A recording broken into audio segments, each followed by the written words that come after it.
Hi everyone, my name is Audrey, and my presentation today is about to be on immigration and crime.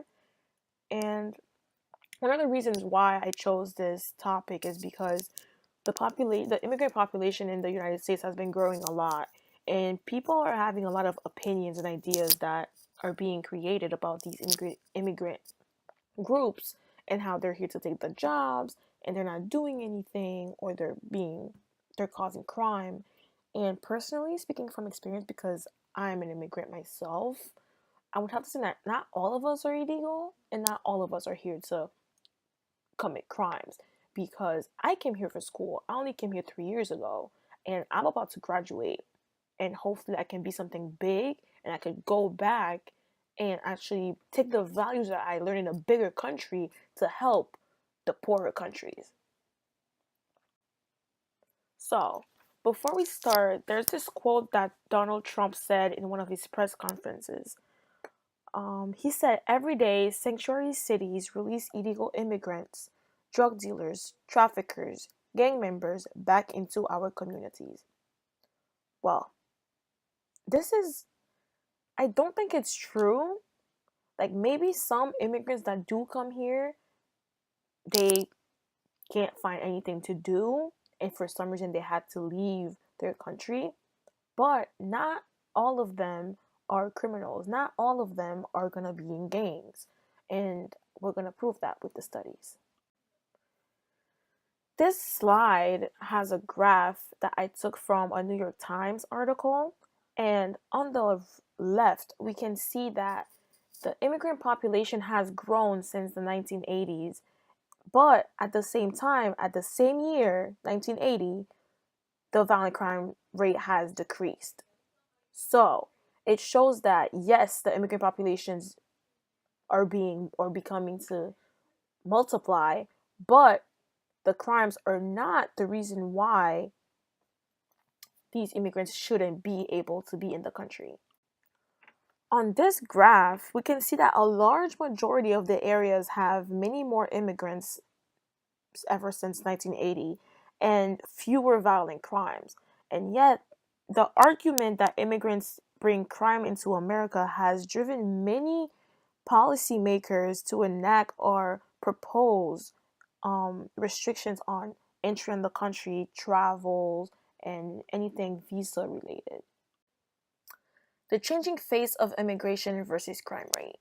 So, like I mentioned before, a lot of people in America say that immigrants are here to take their jobs, they're not doing anything for the country, and that they're just here to sell drugs. No, they're just basically referring to the classical criminological and neoclassical economic theories that have been made on immigration, and that predicted the increase of crime. However, empirical research showed quite the opposite. Rates of immigration in the United States have indeed fluctuated dramatically over the time, but each decade, although now we have over 5 million immigrants entering the United States, we still don't have a proof that they are the reason why the crimes are being made in the regions that they live in. After the Great Depression, there was a period of rapid immigration, and that caused the anti-immigrant sentiment. And because of that, data did not indicate a positive relationship between immigration and crime. And this empirical study from Adelman showed that the immigrants offend less than the native born US population. Other empirical evidence find that immigrants are less criminal than native born populations, although there is some exceptions for specific immigrant groups. Immigrating the relationship between Investigating the relationship between immigration and different types of crimes, researchers try to look at different states. For example, they looked at San Diego and they found that the immigrants and the native born have similar rates of arrest for drugs, violent crimes, and property crimes. They also tried to look at Miami rates of criminal offending, and they saw that Haitians, Jamaicans, Cubans immigrant were less likely than native born to commit crimes. They also looked at homicide, and they looked at Haitian, Jamaicans. They said that these Afro Caribbean people are less likely than native born blacks to commit homicide crimes. And they found that native born citizens had the highest rate of arrest for homicide, attempted homicide, robbery, and aggravated assault. Again, criminality cannot be observed directly, but it can be recorded, such as crime report, arrest, convictions. And basically, what the studies are showing is that native born Americans are more likely to commit these crimes rather than the immigrants.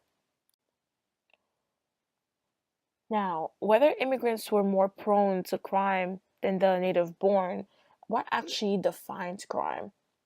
Like I said before, the aggravated assaults, the homicides, the robbery, and researchers found that the foreign born were more likely than native to be incarcerated for minor offenses rather than killing, murder, etc. This quote is also from Donald Trump. He said, "When Mexico sends its people, they're not sending their best. They're not sending you. They're not sending you. They're sending people that have lots of problems. They're bringing those problems with us. They're bringing drugs, they're bringing crime, they're rapists, and some, I assume, are good people." Now, the United States always had a lot of manufacturing jobs like metal workers, woodworkers, fabricators, or assemblers. And these jobs were made for the less educated people, the less educated workers.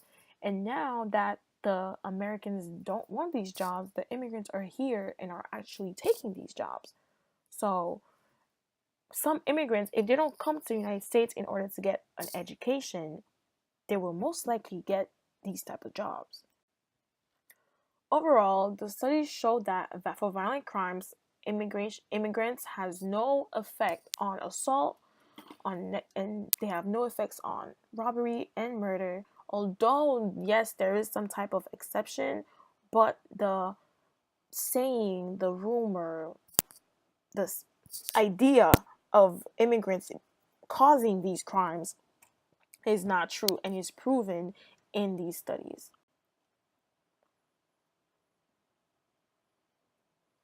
If we look at the foreign born populations, in the study, we saw that they were, although the crimes lowered at the same time that they came, it proved that there was actually a lower rate of murder, robbery, burglary, and larceny when it comes to immigrants. And the immigrants as a whole are here to positively impact on the American social life and the economical life. So these are the references, my references. The first one is from a New York Times article, and then both are empirical studies. Thank you.